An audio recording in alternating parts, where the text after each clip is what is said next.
Hi, everyone. My name is Justin Choate, and welcome to the very first episode of Faces of First Commonwealth, a series that's dedicated to highlighting the experiences and expertise of our wonderful team members. And today we are excited to be joined by Enzo Severino Luna, one of our member experience market managers. And Enzo also serves as the co-chair of our Diversity, Equity, and Inclusion Committee. Enzo, welcome. Thank you so much for being here today. Thank you for having me, Justin. It's a pleasure to be here. So let's dive right in. Can you share a little bit about your background? What led you here to First Commonwealth, and how you sort of made your way to becoming the Member Experience Market Manager? That's a long title. Kind of just happened by complete chance. I went to go open up an account, and the manager, Bryn, who is now also a market manager here, spoke to me about potentially applying. So I applied. I got hired as a part-time teller at PNC. And then from there, I worked my way up to full-time. I was there for about 2 years. I wasn't feeling a lot of growth in that company.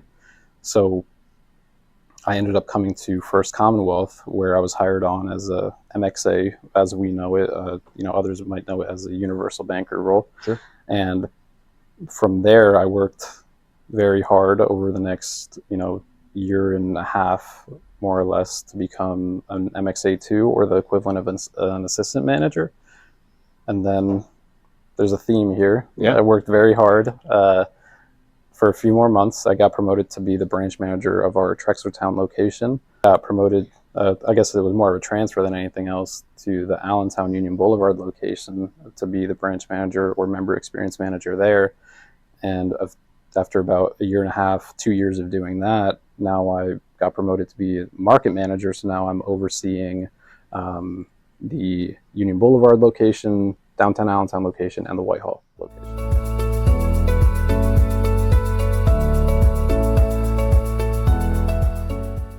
Do you have any advice for members who might be new to the credit union and are unfamiliar with the offerings here at First Commonwealth?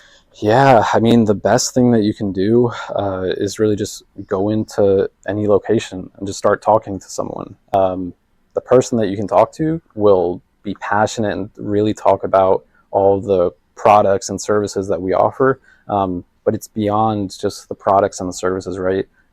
There's so much that we teach our members with digital banking and the online channels. But the one thing that you don't get from the digital banking and the online channels is that in-person, face-to-face interaction, and going into a location and really talking about, hey, what can First Commonwealth do for me? Well, who better to tell you than someone who works here, who's passionate about what they do?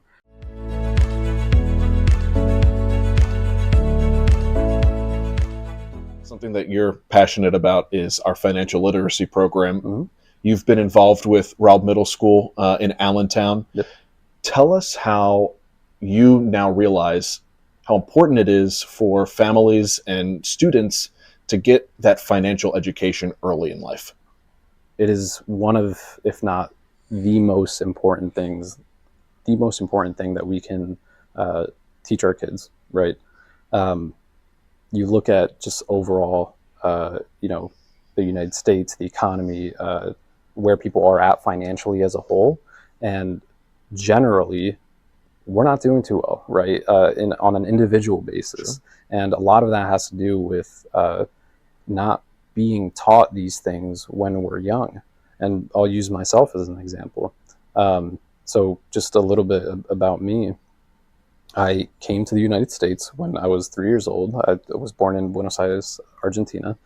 And everything that I learned in finance was just from watching what my parents did, right? And, I'm sure my parents will see this and kind of shake their heads, but they didn't make the best financial decisions, right? They had their own business, they did well for themselves, but everything that I learned about budgeting, everything that I learned about saving, that all came from me at 22 years old, starting a career in banking. I didn't learn budgeting from school. I didn't learn budgeting or anything finance related from my parents. That was all just, here's maybe what not to do, right? I learned how to work hard from them. I learned how to do a lot of things from them, but had there been someone when I was much younger to show me, hey, this is how you can get a vehicle loan. This is what an interest rate is. This is what annual percentage rate on a savings account means. If I had someone there to kind of show me that when I was younger and I was hopefully paying attention, who knows how different my life could have been. That's why with First Commonwealth, we have the staff, we have certified credit union financial counselors that can go out to the schools and really give these presentations, teach the parents, teach the kids. But we really need to start with educating parents who might not know about how to budget, how to save, and they can teach their kids, because we can teach kids all we want, right? But if they're seeing their parents do something completely different, then it's just not going to be as effective.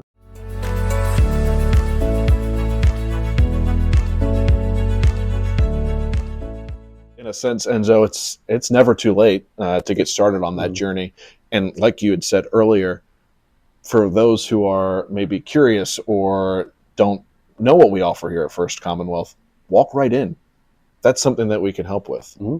Your membership alone, the $5 that you keep in your savings account, allows you to meet with a certified credit union financial counselor, right? So other places will charge you money to sit down, look at what your finances look like, and figure out a budget, a savings plan, whatever you want to call it. We do it completely 100% for free, and we actually are passionate about it.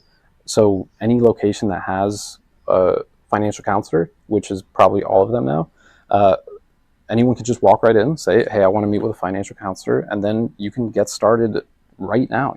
There's, like you said, there's no better time than the present. It's never too late.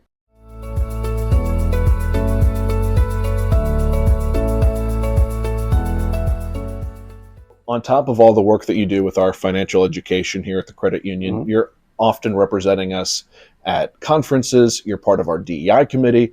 What drives you to volunteer, to be part of our community, to really make a better place here at First Commonwealth? A lot of my values, my desire to volunteer and be out in the community is just driven by my life experience. And I think that the biggest thing for me is getting out into those communities that might not have as much resources as other communities. I'm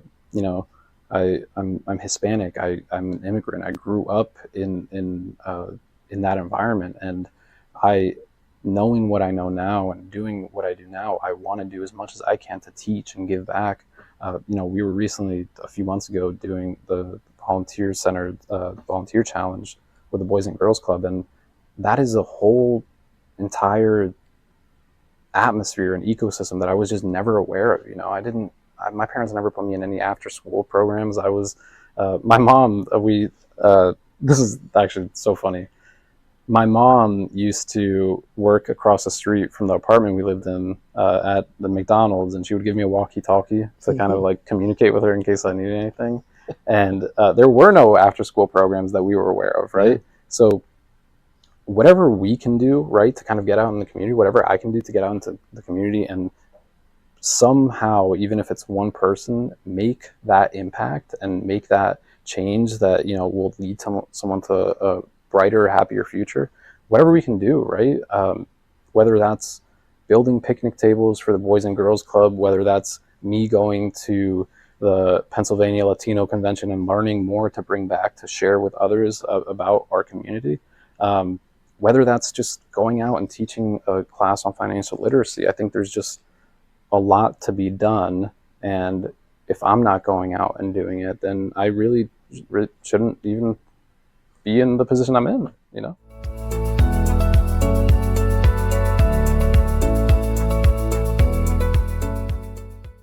So, Enzo, as we wrap this up, talk about one experience that sticks out to you the most, where you had a major impact on a member here at First Commonwealth.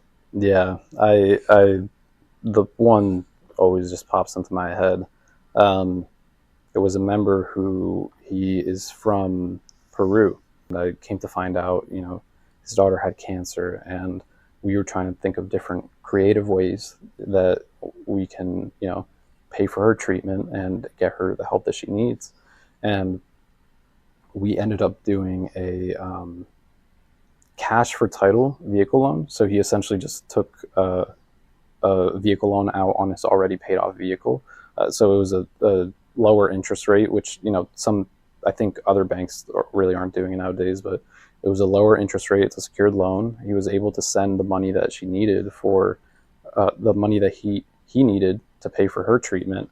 And I hadn't seen him for months after that, but I come to find out that she was in remission, and that, by some miracle, that the tumor that she had was almost completely gone. Wow. And just knowing that I played some part in that, whether it's through actually submitting the loan application, guiding him in the right direction, even just talking to him and being there for him, that will always, without a doubt, to this day, stand out as the biggest impact that I've made in someone's life. It's probably something that's going to stick with you forever. Yeah, 100%. What an incredible story. Well, thank you for sharing that with us. Thank you, of course.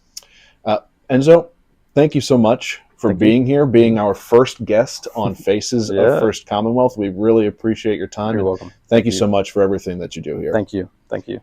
And thank you all for watching. We'll see you next time on Faces of First Commonwealth.